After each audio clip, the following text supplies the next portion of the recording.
नमस्कार, मैं हूं एडवोकेट डीपी पांडे और आज की इस वीडियो में हम बात करने वाले हैं कि आज जो पति पत्नी के बीच तनाव बढ़ रहे हैं, जो रिश्ते टूट रहे हैं, तो उस रिश्ते जो उलझन बनी हुई है उनमें जो तनाव बढ़े हुए हैं, जो टूटने की स्थिति में हैं, जो बिल्कुल एक दूसरे से अलग रहना पसंद कर रहे हैं या तनाव की स्थिति ऐसी आ गई है कि वो न्यायालय तक पहुंच चुके हैं, तो इसमें नुकसान किसका हो रहा है? नुकसान वो खुद का भी कर रहे हैं और सबसे ज़्यादा यदि नुकसान कर रहे हैं और उनके पास बच्चे हैं तो उन बच्चों का नुकसान कर रहे हैं, क्योंकि माता पिता की इस लड़ाई में सबसे ज़्यादा नुकसान उस बच्चे का होता है। उसकी शिक्षा पे, उसकी परवरिश पे, उसके संस्कार पे इसका बहुत ज़्यादा असर पड़ता है और वो कहीं ना कहीं उनको नुकसान देगा, खुद को भी और उनके बच्चों को भी। तो मेरा मानना है कि जब भी कोई ऐसी परिस्थितियाँ आएँ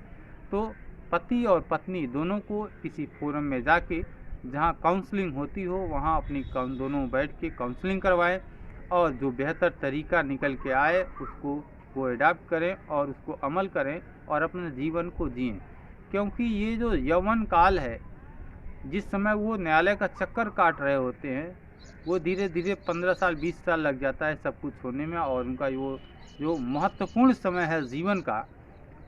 एक उम्र में वो होता है, फिर निकल जाता है, वो निकल जाता है और जिसका वो ना तो आनंद ले पाते हैं, ना सुख ले पाते हैं, और कहीं ना कहीं वो पूरा जीवन उनका कुंठा भरा जीवन होता है। तो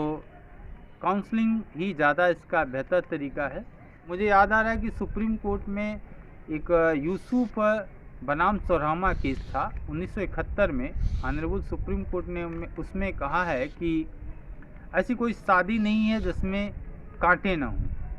फूल ही फूल हो, ऐसा नहीं है। हर वह शादी है जिसमें कांटे भी हैं और फूल भी हैं। लेकिन लगता है कि नहीं, इस पेड़ में केवल कांटे ही कांटे हैं, फूल की एक भी पंखुड़ियाँ नहीं हैं। तो ऐसे फूल को, ऐसे पेड़ को फेंक देना चाहिए और दूसरे पेड़ को लाके लगाना चाहिए जिसमें केवल फूल ही फूल हो, कांटे बहुत कम हो।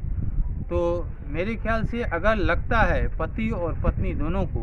कि नहीं, इसमें इतने ज़्यादा तनाव है, इतने ज़्यादा उलझन है, इतने ज़्यादा द्वंद्व हैं कि ये सरवाइव करना मुश्किल है, तो ऐसे रिश्तों को रखने से बेटर है कि वो अलग रहें और तलाक की जो प्रक्रिया है उसको वो अपना कर अपने जीवन को और ही बेहतर ढंग से जी सकते हैं, जिसमें उनका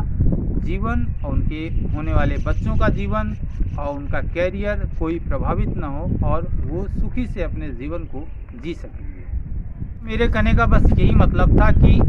काउंसलिंग ही बेटर तरीका है। काउंसलिंग के माध्यम से बहुत कुछ हल निकल सकता है, क्योंकि यह लड़ाई बहुत ही नुकसान देती है। इसमें एकमात्र उपाय है काउंसलिंग। काउंसलिंग के माध्यम से अपने जीवन को अच्छे से जी सकते हैं और